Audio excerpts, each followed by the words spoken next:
Because even just with working and stuff like that, you'll work so much.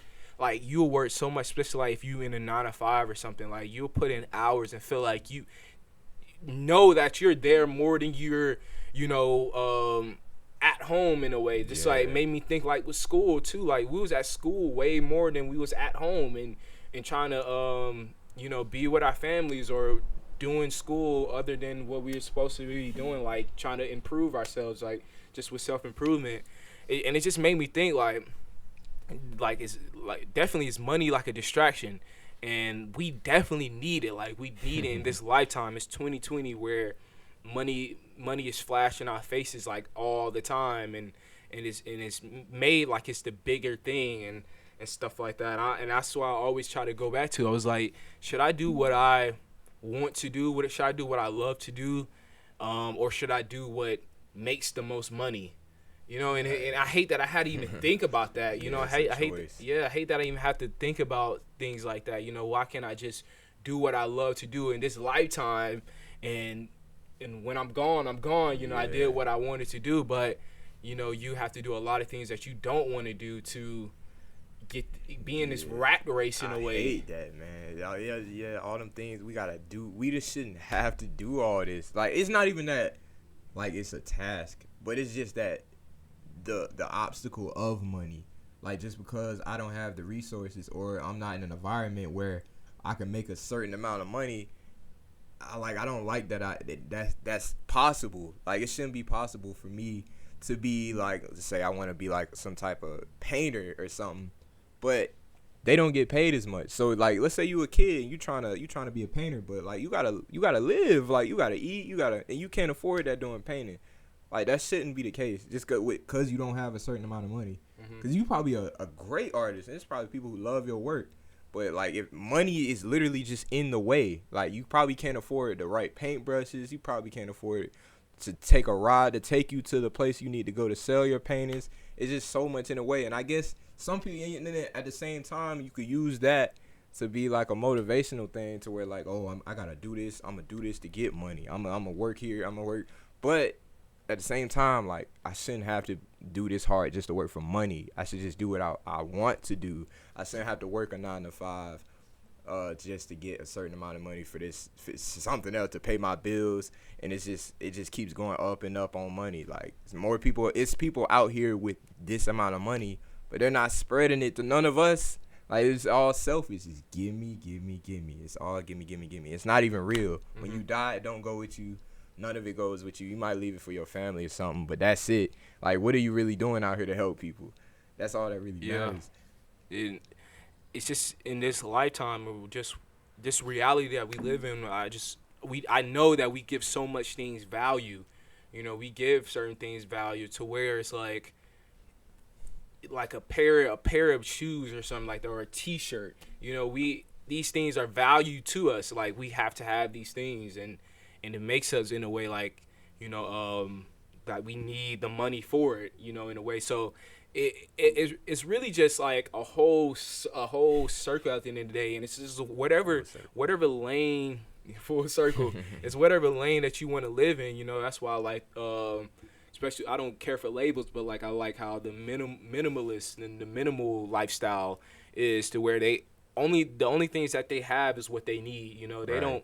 don't overbuy things. They don't if they want something, if they want like say a new shirt or something like that, of course you can have it. You know, but you're gonna have to think like, do you really need this shirt? Yeah.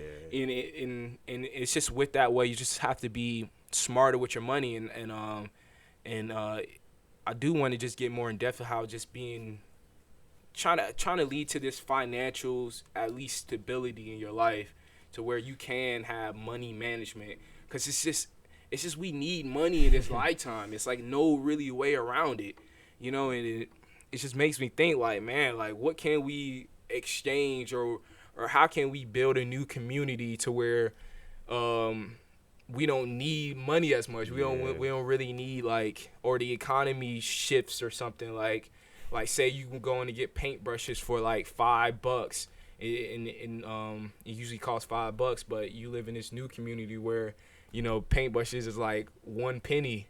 Yeah. Yeah. That's cool. I can see that. That's probably happened before. But I don't know. Whoever made up this idea with all this economic and all this, like, I guess it's like control systems basically. Whoever got a hold of that, like they're really holding strong to that. Whoever, I guess we might break it. I don't know if this gonna happen in our lifetime. If any of this, the Matrix, all this gonna fall. It's getting to that point where I think it will, but I don't know what's gonna happen after this. Like, this is all building up to something right now. Mm-hmm. Money, the whole 2020 is building up to something, but I don't know what's this end goal. Yeah, and it's kind of scary. Well, I mean, I wouldn't even say scary. It's cool to think about too.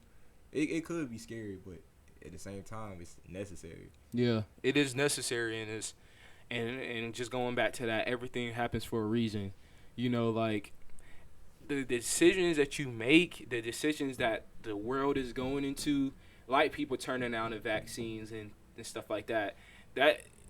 I'm telling you, everything just happens for a reason. We could see the world getting worse, but like all this is happening for a reason in a way, and I'm definitely want to be optimistic about all of it and just be like, yo, this is going to lead to, the Matrix falling down. But the Matrix falling down, what will even that world look like? It's almost we always like, talking about it's falling, but like we're not thinking about what's finna happen when it falls. Mm-hmm. That's what I want to know. Like, anybody got some info on that? Like, what's all gonna happen? What's definitely all finna go shoot down? us that. Definitely shoot us that. But in the meanwhile, it's just, especially when I definitely start doing spiritual practices and things like that. The most important thing I learned was just being in the now.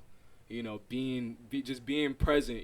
Just being present with what you're doing, and not like, especially like being with somebody or just talking to somebody and not thinking like in the back of your mind, oh, food shortages, oh, the world is about to end. And that would like affect how you think in a way, but. What I learned was just be present as possible. If you're having a conversation, just be in that conversation. If you listen to someone, listen to them, just be here, it's so much that we can do, and things like the sky, things like the climate control, like it's so much things that we can do, and we don't have that. We just need to control over the things that we have control over in a way, and I guess everything should just be okay. Yeah, that's just like when you were saying, just having a simple conversation. Like, just surround yourself around people that'll just take your mind off of this stuff. Because there's a lot going on. And, like, just like you said, just being in a moment and just a simple conversation could just make your whole day. And that's great, man. That's what we need right now.